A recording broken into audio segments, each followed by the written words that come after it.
आलमी literacy festival का इनेकाद हुआ। इस फेस्टिवल में जम्मू कश्मीर के एलजी मनोज सिन्हा ने बतौर मेहमान खुसूसी के शिरकत की।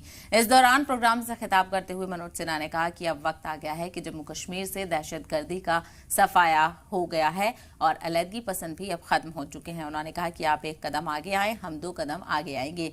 यहाँ के लोग अब अमन चाहते हैं। योजना के लिए पात्र है, मन एलिजिबल है और उनके पास जमीन नहीं है तो सरकार उन्हें 5 मरले जमीन उपलब्ध कराएगी।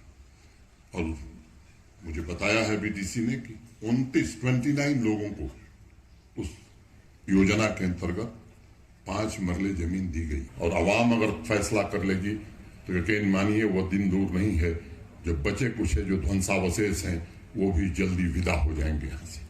और यकीन मानिए आने वाली पीढ़ियां आपकी कृतज्ञ होंगी। जम्मू कश्मीर नहीं पूरा देश आपका कृतज्ञ होगा। आज लगभग प्रत्येक शहर में सांस्कृतिक साहित्यिक आयोजन होने लगे हैं। स्पोर्ट्स मैं समझता हूं कि गांव से लेकर कस्बों तक बड़ी मात्रा में हमारे नौजवान उसमें हिस्सा ले रहे हैं। समाज के सभी वर्ग के लोग, हमारे बच्चे, हमारी बच्चियां अपने मन मुताबिक जी सकें इस तरह का वातावरण ईमानदारी से हो रही, शिद्दत से हो रही है।